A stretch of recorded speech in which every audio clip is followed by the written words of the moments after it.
Free audio post-production by alphonic.com. Welcome to The Wedding Wear with Officiating by Amanda.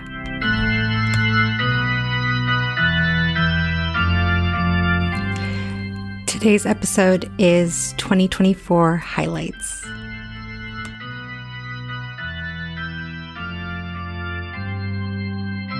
Hi, everybody. Welcome back. This is Amanda, and for today's episode, we are going to be diving into some awesome highlights from 2024. We just wrapped the year, so I put out my annual wrapped stats with everything that was accomplished with Officiating by Amanda this year. So this year alone, I officiated 58 weddings, and that went from January 1st all the way through December 15th. Between those days, I traveled 59,000 miles, venues all across the state of Pennsylvania, as well as New Jersey, New York, Tennessee, and Maryland. And in really a milestone worth celebrating, I was able to complete my 150th wedding this year in September. I actually ended the year with 162. So just wild to think that 162 couples trusted me to play such a large role in their lives, in their ceremonies, working with them, with their families and their friends and their vendors to make a really wonderful and special day. We had some really one-of-a-kind weddings this year. And so I did two weddings entirely, solamente en español, which really was wild to me. I've been learning Spanish for many years and practice when I can. Getting to really put that into action was really great and wonderful. And as you'll hear later on in the podcast, I've married siblings. No, not to each other. But as of the end of 2024, I have officiated for 3 siblings of couples that I've worked for in the past. So the brother married his intended wife, and 2 years later, the sister married her intended husband. Really fun. And it's the first time I've married siblings, and it started this year, and I already had 3 this year, which kind of really shows how the business got to grow in this year.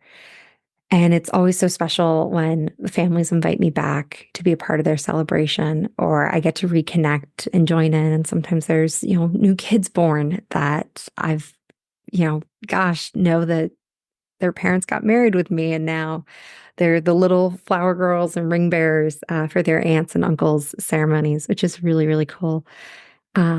Speaking of kind of family relations, I even got to marry my brother and his wife. And my husband and I got married. So that's another set of siblings. You'll hear more about that. There's an episode on the wedding where I married myself, which talks a lot about Pennsylvania's self-uniting license and how we were able to do that. I'm always so honored to be asked to officiate for sorority sisters. I'm a very proud member of Sigma Kappa, and really love working with my sisters far and wide, from my chapter or not. And so in 2024, I had 3 weddings for sorority sisters. And I have 8.5 years where I worked at a college and had many student workers under me as well as work alongside me. And 2024 also had 3 of those. So it's really fun to just bring them all in and together. One of the cool things that I love to do in weddings is unity ceremonies. It could be anything. It's blend this, combine that, 2 of something, 1 of something, but both of you dig in. There'll be a whole episode that I'll have on unity ceremonies. But in 2024, we had some pretty unique ones, including a ring warming ritual, a family painting ceremony, and then an incredible family vows, where step parents were writing vows, not only to each other, but then to the kids. And then the kids had group vows that they then wrote out to kind of share that this is the family and we're all in it together. A lot of fun. As I talked before, I got to travel a lot this year. And while I have some venues I'm often at and I love going to, I had some brand new ones in 2024, breathtaking locations, including Promised Land State Park, which I grew up going to as a kid, and my family have some really deep connections there. So it was really great to stand at the beach at Promised Land and get to officiate a very simple elopement. The Luzerne Courthouse atrium, absolutely gorgeous and echoey, extremely echoey. And ceremonies happen between 2 o'clock and 4:30 on Fridays. And so people are still working in their offices. You need to kind of level your projection voice. And finally, I did one at Kalahari where all of the wedding attendees were in bathing suits. That's another check out the wedding wear. Um, One of the best things this year, though, really was a highlight, took place in a backyard, and it was a surprise wedding. Always a fun challenge. I applaud the couples who are able to pull it off. But basically, a surprise wedding, for any of you who don't know, is the couple they intend to marry. They both applied for the license. This isn't a, groom kidnaps a bride and says, "Surprise, we're getting married." No, no, no. The couple is fully in on the loop. However, anyone attending is not in on the fact that they are attending a wedding. Sometimes this is done under the guise of being join us for a birthday party, a milestone birthday party, something of a significant weight that people would come for. Or it's an engagement party, ooh, but also a wedding. The couple I worked with in the fall, told their family, a very small family group, so it was easy to maintain, come for pumpkin painting and carving. And when they showed up, they got some really wild reactions seeing everybody, the couple and myself there, ready for a wedding. Oh, it was a wild, wild time, to say the absolute least. Some of the things I want to highlight just a little bit more of, you know, the 2024 year were what some of the most popular things were. And maybe this will speak to you as you're either in wedding planning or in the wedding industry or just love weddings, or you're someone who feels like you owe it to me to listen to this. I love you, by the way. So our most popular wedding month in 2024 was April. There are 10 weddings I did overall, including 5 in 5 days, nonstop, back to back. Thankfully, all were in Pennsylvania and more Eastern Pennsylvania, so fairly easy to get to. The most popular wedding that was asked about was September 21st with 8 inquiries. And we really do see this up in Pennsylvania where I am for the fall. September weddings, October weddings, end of August still is a little hot, but it starts to really pick up with couples asking for weddings. I'm sure that is a trend we will see again in 2025. The most common unity ceremony that I was asked to do was sand ceremony. And for those who haven't worked with sand ceremonies before, that is typically 2 different colors of sand, one representing one spouse and one representing the other spouse, being blended together, and some really great words about the individualism of the sand, the grains of sand, the fact that you can see the 2 different colors, but those colors stand out because you're supposed to be an individual still within your marriage. But good luck separating. It can be done, but it's extremely extracting to separate. And that's supposed to be very symbolic of marriage and of unity going forward, that, yeah, you're going to take a lot to separate this couple. So in 2024, I did, a 2-person sand ceremony, as well as a 22-person sand ceremony. Very big, big blended family. They had a gorgeous hourglass that they measured out the sand, each color for each person within their family, oldest to youngest, kind of a variation of how much weight of sand. It was just beautiful looking, and very well coordinated.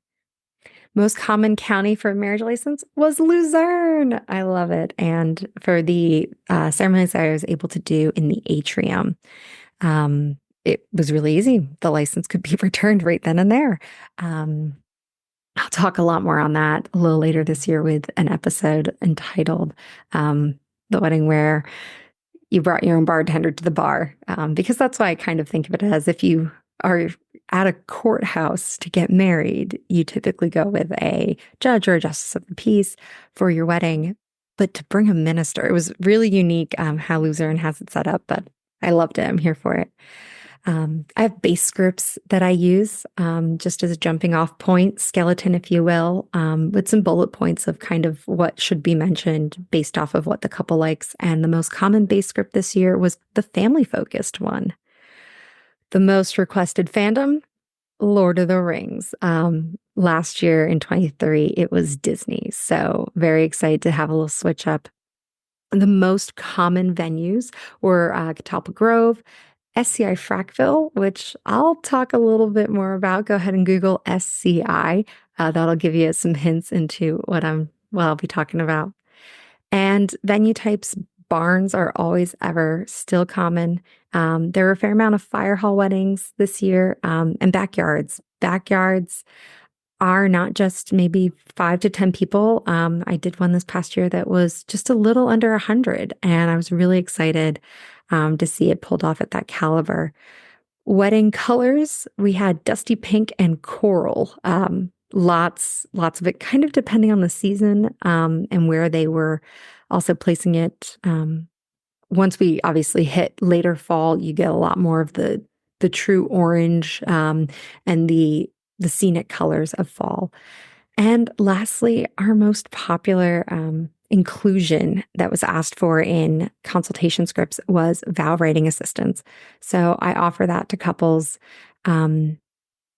because I've had weddings where I didn't offer it, and the words that come out of some people's mouths, it's a little jarring. And I've had grandmas gasp and looking out into the audience as I get to do, people shaking their heads like, oh boy, oh geez.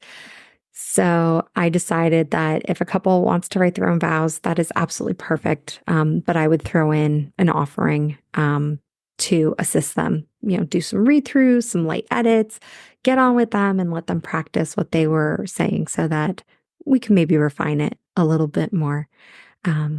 That's kind of what 2024 Wrapped was. The miles traveled were absolutely huge. All of the unity ceremonies. It's been a year really filled with love and laughter and unforgettable memories. And I'm so thankful to every couple, every friend, and every supporter who made it possible. Comment, drop a line if you were one of the couples I married in 2024. And if you're interested in ever maybe coming on the podcast and sharing some insights with me of what you thought about your wedding or how the ceremony went, I'd be more than happy to have you on. As we head into the new year, I'm so excited to keep sharing stories and tips, inspirations, really all about the wedding wear. Please make sure that you subscribe so that you don't miss an episode. Whether you are someone who is engaged in planning a wedding, or you are getting married, got married, you're done with the process, you just love weddings, or you just like to hear a good story, definitely let's stay connected. And I did promise I'd give a little teaser to everybody on what some of the topics are for this upcoming year. So this year we will be having the wedding where I was a bartender, the wedding where the date really mattered, the wedding where I had to buy a prison bra. Always a fun one. Always a fun one. The wedding where the groom had a black eye, the wedding where the mother of the bride was drunk, the wedding where I cried, the wedding where I married myself, and the wedding where nobody sat down. So those are just some of the highlights that you'll have. Thank you for listening to The Wedding Wear with Officiating by Amanda. I hope you enjoyed today's episode and found some inspiration or insight for your own special day. This podcast is hosted on Buzzsprout and can be found on all major platforms. If you haven't already, please subscribe, like, comment, and share to help us reach even more listeners who might laugh a little at the wedding wear. For the links referenced in the show, visit Linktree at Officiating by Amanda. You can also follow the business on Facebook wedding wire and the knot to stay up to date on everything going on. If you have a question you'd like me to answer on the podcast, just send an email to theweddingwearpodcast@gmail.com. And if you're ready to inquire about officiating services for your own big day, you can reach me at officiatingbyamanda@gmail.com. Thank you so much for tuning in. And until next time, this has been Amanda. Free audio post-production by alphonic.com.